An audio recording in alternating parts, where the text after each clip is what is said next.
Hello everyone, this is Asha Rajiv and welcome back to Excel with Era Creative.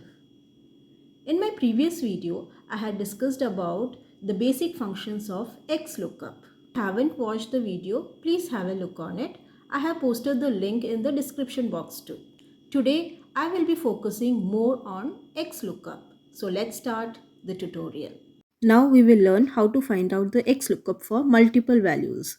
Type equal to XLOOKUP, bracket open, then the lookup value will be employee and product as this is multiple. So first you will be selecting the employee, then put and sign and then the product.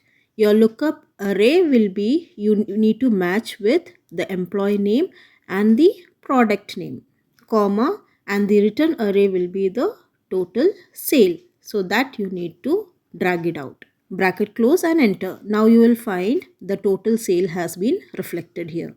If you want to find for other employee, that also you can do. So the total sale will be reflecting here. If you want to find out the total sale based on employee, product and region, that also you can do it. Just simply type x is equal to xlookup, bracket open, then the employee name and the product and region.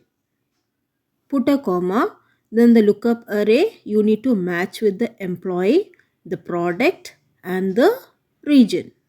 So first you will be selecting the employee, put and, then the product, put and then region. Put a comma and the return array will be the total sale. Bracket close and enter. Here you can see that the total sale has been generated based on employee, product and region. Next we will learn how to find out the total sale. You can see that a separate column of total sum is not there. So we need to find it out. Type equal to xlookup, then bracket open. Your lookup value will be the employee code, then a comma, lookup array you need to match with the code, then a comma, the return array. Now what is return array? Return array will be the total sale.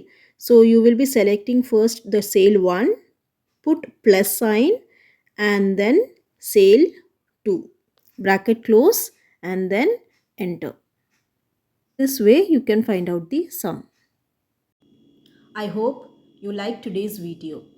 Don't forget to share, like and subscribe. We'll see you with some other interesting Excel video.